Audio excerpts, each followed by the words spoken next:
This is a video I never wanted to make, but the more I think about it, the more I feel like I kind of have to.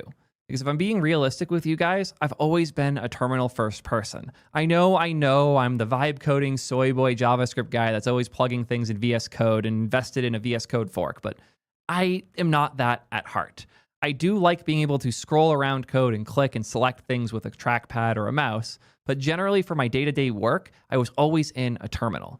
I've been a big terminal nerd since before I even wrote code. I was using them to host my Minecraft servers, to SSH into computers all over the world and do all sorts of fun, crazy things. I had a deeply modified GNU screen config that I put a lot of time into before I started moving over to tmux, because I'm old enough that GNU screen was still the standard when I started. I have been using terminals for the majority of my life. Since I was 13, I have spent most of my time running, working, auditing, and doing my day-to-day stuff inside of my terminal. And that's just not the case anymore. I had a moment a few days ago where I was getting a bunch of work done, and I started command tabbing to try and find my terminal, and I couldn't find it because I had done a reboot and not opened up my terminal because I didn't need it for like 8+ hours. And that's when it hit me. I'm not doing my work in a terminal anymore. And I really, really need to talk about why. I already know how this one's going to go. There's going to be endless bias accusations of, oh, Theo's just here to plug T3 code. He's shitting on terminal so that he can plug his own thing. Oh, do you mean this open source thing that I spent a shitload of money and time building because I so deeply believe the terminal's the wrong place? If you think T3 code is the reason I'm doing this, your reasoning is worse than Sonnet 4's is.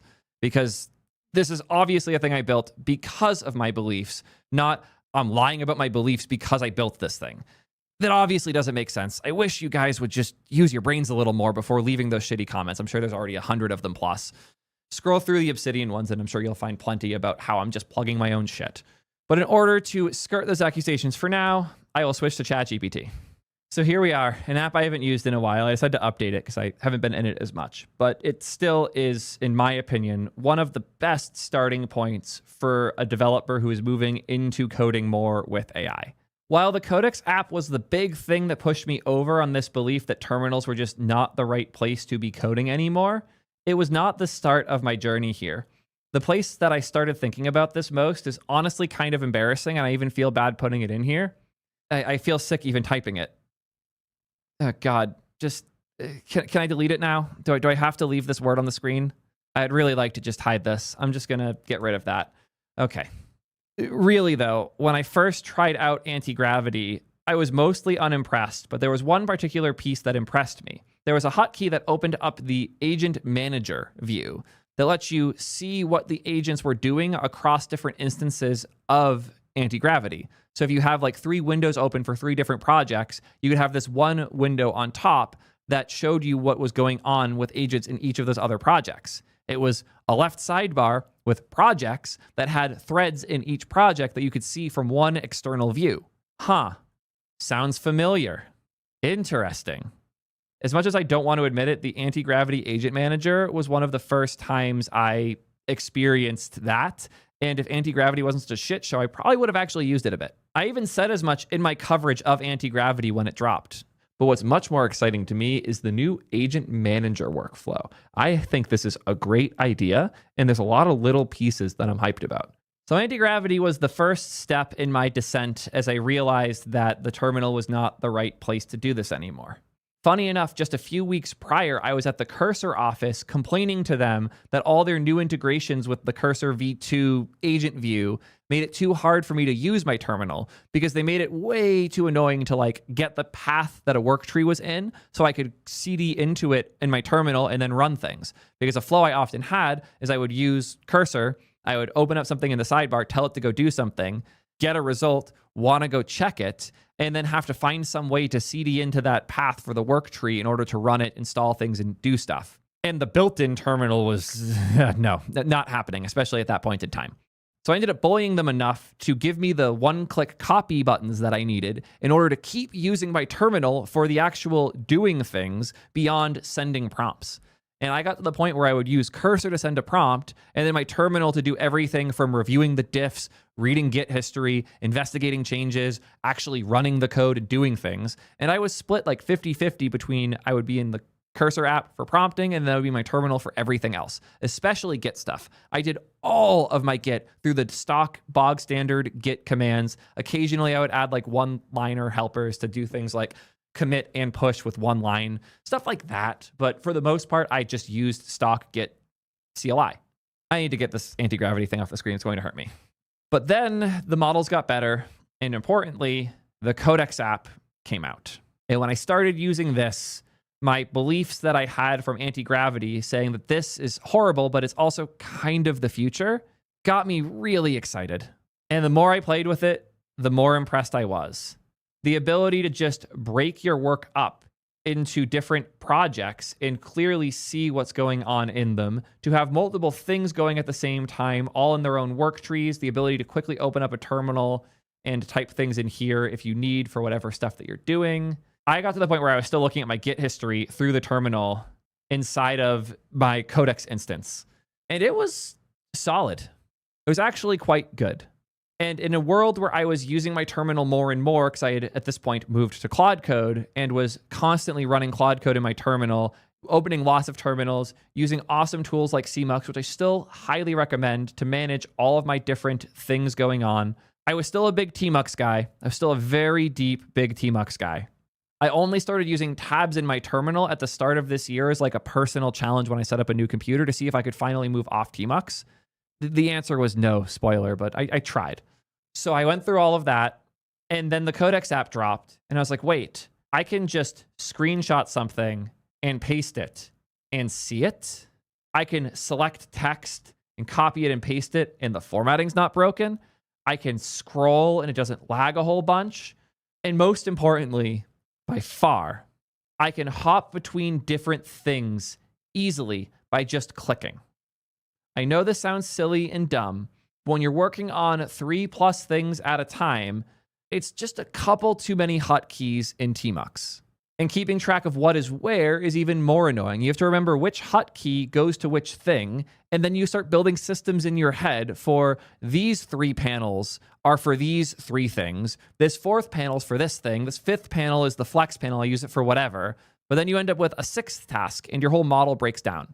I tried my hardest to figure this out, and again, to their credit, tmux got the closest anything has gotten to figuring this out by giving you a sidebar similar to what you get out of something like the Codex app, but also just giving you a terminal on the other side. It's great, and it's still my default terminal. In fact, all the boxes I SSH into, I have in a little folder called SSH, so I can have all of these connected and quickly hop into them at any point. But man, having a real UI with text that was more pleasant to read, with much easier to navigate and find things, with a category system that made sense, having actual projects that are based on where things are in your computer, it made me code way more. But one of the biggest problems I had with Codex is that it was closed source. So when it did have regressions or problems or things that I wanted to fix, it just wasn't super realistic. I was able to bug the Codex team a bunch, and thank you to my friends over at OpenAI. You guys have been awesome about taking all of my feedback and addressing it meaningfully and swiftly. But there would still just be random regressions and changes and things like the merge into ChatGPT. It's like, this is no longer Codex. This is now ChatGPT. They let you use the old icon, thankfully, but like, this is now the ChatGPT app. Because the Codex app was so good, it made these tools accessible to people who weren't developers. And they decided to give that capability to non-devs by rebranding it and calling it ChatGPT. This is one of my biggest issues. If you wanted good open source solutions, you basically had to use the terminal. You had the Codex CLI, but you also had lots of other awesome things. Shout out to stuff like OpenCode and Pi, phenomenal harnesses and terminal tools for coding with AI. But if you wanted a GUI like Codex, your options were to use the one locked to the provider that you like. So you can use the Claude Code app with your Claude sub, or you can use the Codex app with your Codex sub. You could hack the Codex app to use other things, kind of. You could kind of do the same for the Claude Code app, but you shouldn't, because the Claude Code app is just not very good. But your only option if you wanted one place for everything was OpenCode. But then you lose all the subsidization because OpenCode isn't using the official harness. You also don't get the features that get added to things like Claude Code or Codex. If you wanted the best features for the best price with the best models, you had to use Claude in the CLI or Codex in the desktop app, because both companies kind of stopped supporting the other side as much. where a lot of new codex features only happen in the app, and a lot of new Claude Code features only happen in the CLI. And I got to a pretty nasty point where if I needed to use my Claude models, I was in the CLI, and if I wanted to use codex models and GPT models, I was in the GUI. And I ended up finding myself defaulting to OpenAI models, even in things they were worse at, because I just liked having a good app more. And it's all these little things that add up. Like seriously, if you haven't tried one of these GUIs, I would love to self-plug, but just go try the Codex app. It is genuinely really good. It has its edges, it has its annoyances. They added the new activity view, which is inspired by what we've been building in T3 code. And as cool as it is, it's not quite all the way there. But goddamn, if this isn't a massive improvement on what you're already doing, I don't know what to tell you. It's so much easier to keep track of what's going on, where work is happening, what you've been doing, and actually getting stuff done. I can't tell you how many times I lost track of some terminal session. I had to open up Claude Code and tell it to go find the Claude Code I was doing work in, or the work tree that I started from, or all these other things. I had to put a ton of time into just keeping track of what was going on. And as you can see from my chaotic setup here, I put a lot of time in. I had to reboot this machine earlier today, so I lost all the sessions I had, but I had like 30 terminals in tmux on this one Linux box for various Claude Code and Codex things that I was doing. I still have a whole bunch over on my other Linux box here for all these types of crazy tasks that I've been trying, just like running goals indefinitely to see what happens, like the TypeScript Rust port that I was briefly working on before I ran out of tokens. Just keeping track of what is so annoying. And you can do like renames and things if you want to take the time to, but it's so annoying. And the amount of work I had to put in to try and make an environment that was reasonable just to switch between Claude Code and Codex on real work and keep track of what I was doing, it's just more mental overhead. I'm going to be real with you. It just is. And this is not historically how terminals worked. Historically, terminals have been the option that is less mental overhead and slightly more upfront cost. You had to spend a little time to set it up how you want. And then from that point on, the terminal is mostly just doing the same thing the way you want to. But in a world where the work I'm doing is changing so actively that the projects I'm working on might be brand new, they might be months old, they might be years old, and the amount of work I'm doing in parallel can change a ton as well. I might be working on one thing, I might be working on 10 things. The rigidity of the systems I built for myself in the terminal was not flexible enough for the work that I was doing today. And I tried my goddamn hardest to fix that.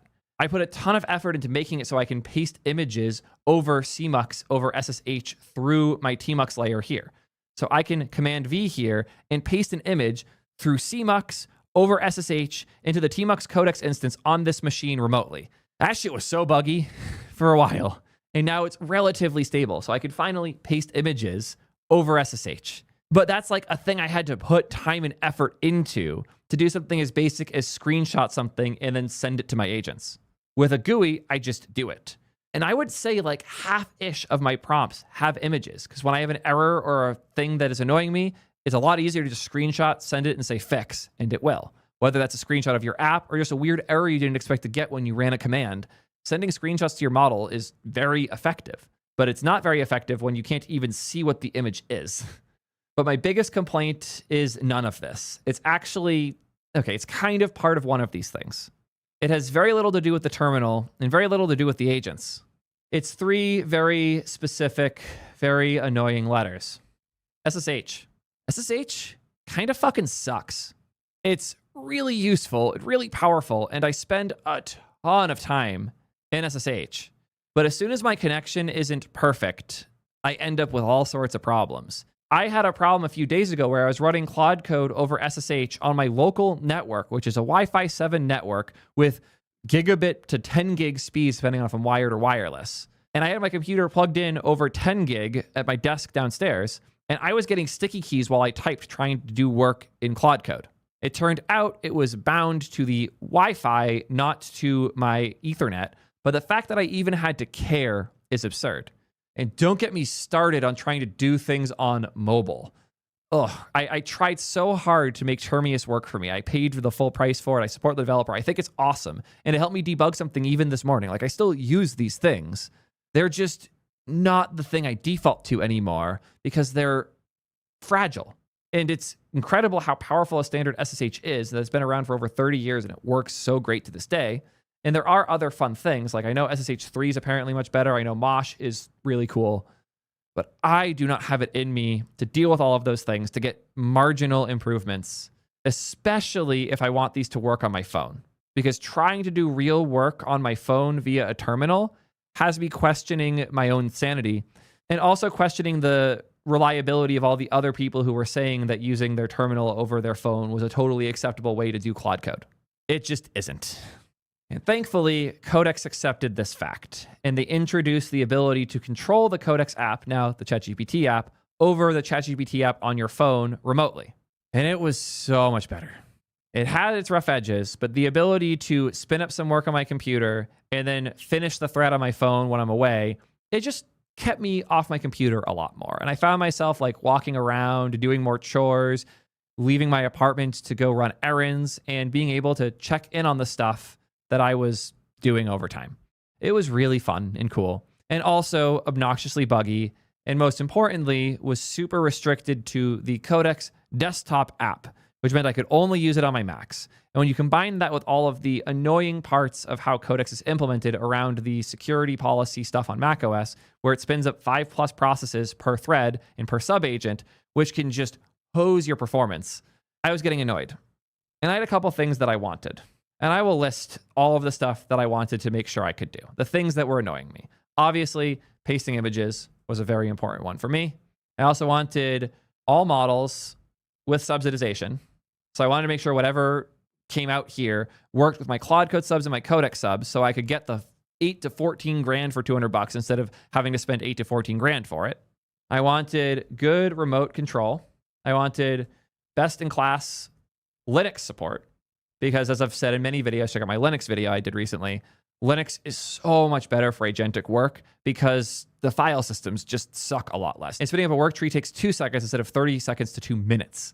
Just so much better. And even when I'm going like really heavy on my work on my Linux boxes, it is rare I can spike even like a third of my utilization. Like I have 32 cores on this machine. It's a Ryzen AI Max box. It's the framework desktop. I mentioned that before. I have tried to stress this machine and I basically cannot do it. And a lot of that is just the fact that Linux doesn't have all of the chaos trying to scan every single thing Codex does. So I have best-in-class Linux support, good mobile support, good performance, low battery impact, and probably the single biggest part, a good way to manage lots of things at once. This is all the stuff I wanted. The only one of these things terminals offer me are best-in-class Linux support. They don't help in any of these other categories in any way. And now you guys have waited long enough. The commenters can do their thing. I need to talk about T3 code.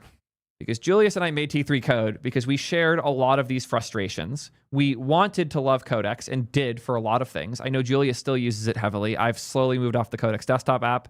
It has its benefits for sure. And I'm hoping that we can clone as many of those as possible in the near future.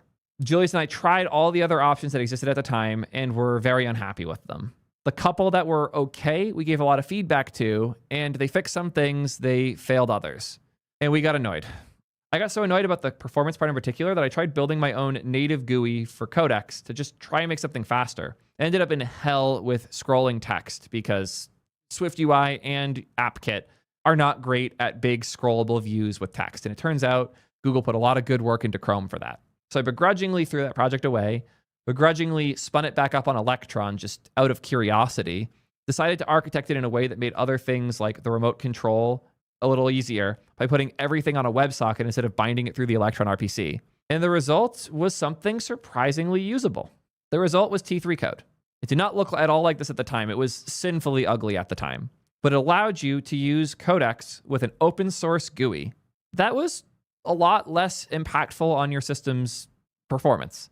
I'll be honest though, for the first few months, I still found myself using the Codex app more than T3 code. I would rotate between them for sure, but I spent most of my time in Codex probably. There would be moments where I went up and down, but I kept finding myself back in Codex. But Julius couldn't take that. Julius continued iterating on T3 code because Julius has something that I don't. Julius hates terminals. This one was hard, and I've argued with him a bunch about this. he exclusively used Git through the VS Code extension. He probably knows most of the Git commands in the terminal, but he never uses them. The only terminal he would open was the one in VS Code or Cursor to spin up his dev servers. Everything else he did through the editor. He's one of the best devs I've ever met in my life. He's, without question, the best dev I've ever known that hates terminals. For me, T3 Code was a way to have an open source solution that could potentially solve a handful of my problems. For Julius, T3 Code was his ability to escape the terminal. And he took the challenge, and the motherfucker did it. He made T3 Code so reliable, so stable, so well implemented and integrated. He got work trees working perfectly. He got Claude Code and Codex working perfectly. He got Open Code and Grok working as well. And even Cursor, although the Cursor integration needs some work. Big update coming there soon. He did all of that because he wanted to take advantage of all of the models from all these providers at all of these subsidized rates. But he didn't want to have to use a shitty terminal app and memorize a whole new set of hotkeys for every different one. And T3 Code became his surface for managing all these different agents and all of these different solutions with a one-stop place where everything behaved the same regardless of which models you were using. And reminder, this is using your Claude Code and your Codex on your machine. And we're not doing some hacks like -P. We're using the official agent SDK blessed by Anthropic. They were going to change the policy. They have temporarily held it. They might indefinitely hold it. Still waiting for updates there. But this all works above board, officially supported by both Claude Code and Codex, to the point where the Codex team is publicly shouting us out as inspiration for features they're adding into Codex. We put a lot of work into all of this, not just building it, but negotiating with the labs to make sure we do things the way they want so that we can continue offering your subscriptions to the platforms you like in our app without getting banned. And then the magic piece comes in. There's a little button here at the bottom. Other apps have this, to be clear. Most of them have it as a use it on your machine or use it on the cloud button. We have something different. When you set up T3 Code on a machine, you can now control that machine through T3 Code on the app on another computer, on the website on app.t3.codes, or in the mobile app. Yes, we have a fully supported mobile app for iOS and Android, and yes, it is also fully open source, so if you want to build it yourself, you can. This here is magical. The thing that has fundamentally changed how I work is the ability to just pick a computer, send off a task, and close my laptop. Before this, I found myself having to prioritize my life around when I could run an agent, because if I had to run an agent and then I had a meeting coming up and that was going to overheat my computer and make it unpleasant to use in a call and spin my fans up so loud that I couldn't use the mics on my laptop, then I would wait until I got to the end of the meeting and then spin it up, hoping I'd have another one coming up. If I had an appointment or a trip or an event or something I had to go to, I wouldn't spin up my agents because as soon as I lose Wi-Fi, they die. One of the more embarrassing things I must admit here is that I'm notorious for coding in Ubers. I would spend a lot of time driving around to different events and things because I have to go to a lot of different shit. And I would often pick an Uber just because I could sit in the Uber and get some code out. And when I'm at my office, I am so behind on so many other things, I have to do all of that. So my Ubers became my peaceful coding time. I have a lot of posts where I talk about the crazy performance improvements and changes I made from Ubers. But something bad happened. I started using Claude Code when Opus 4.5 dropped. This post is me going back to Opus 4.5 and trying something, but notice how I ended it. I will have to stop momentarily as I am currently coding in an Uber. My bad data connection was causing me problems, and as soon as I got there, I had to close my laptop and whatever agent I was running died, and I had to spin it up later hoping that it would continue. And the more that this happened, and the more I was doing tasks that would take hours instead of minutes, the more I just didn't want to code in Ubers anymore, because as soon as I have to close my laptop, it's over. And now I have to think about my work in a way where I know I have enough time of laptop open for the task to be completed. And I was structuring my day around this. It was bad. Now I pick the box I want this to run on, I send the prompt, and I stop thinking about it. I could send something to Sol, do a deep audit of this code base, and then command Q T3 code. So it's fully dead. There is no T3 code open on this computer anymore. I can then reopen it and the work is still going. Or I can command Q it again, get it hard killed on my machine, and go to app.t3.codes and see the exact same work across all of my machines with the ability to continue sending prompts, see what's happening, paste images, scroll through history, and even spin up the terminal if that's what you want to do. You gotta admit, that's pretty cool.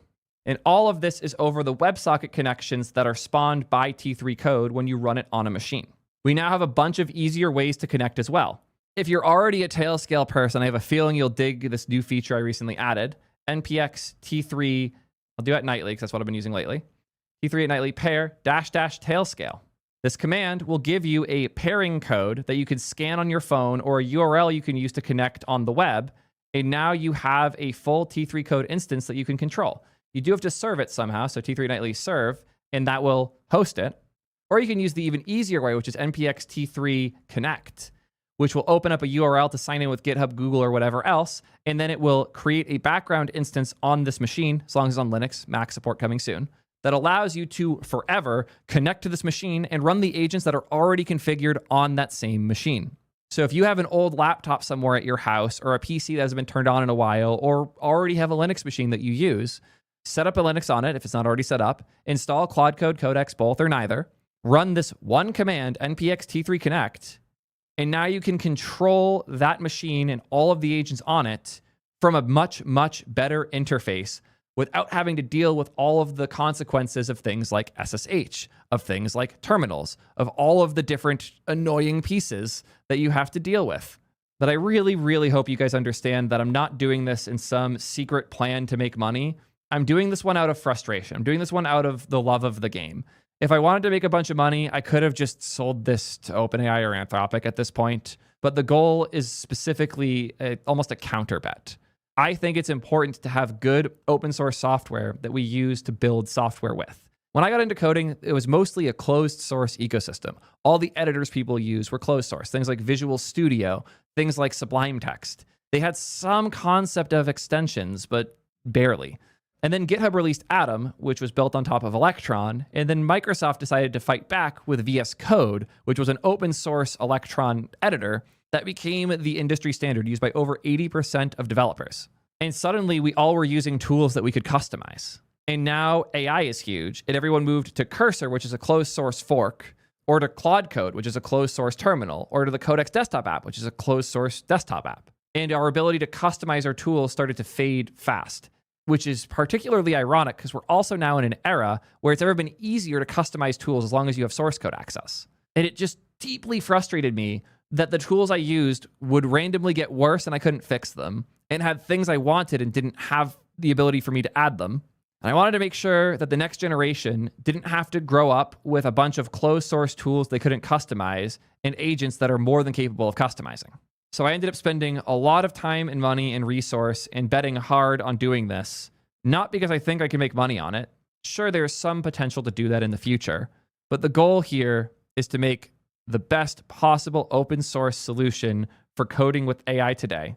And I do not believe that that solution is a terminal. I genuinely believe that solution is a graphical interface that prioritizes the people who want to get real work done with systems that help you get that work landed.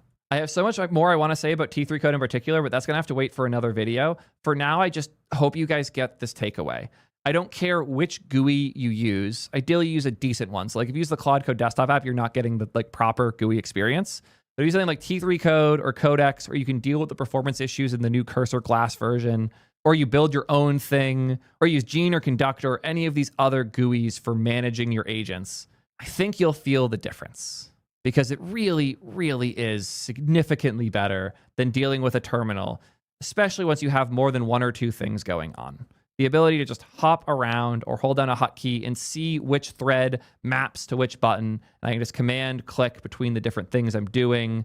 Being able to right click and archive or just click settle, all these little things, especially once you start using images and stuff too. It's so much better.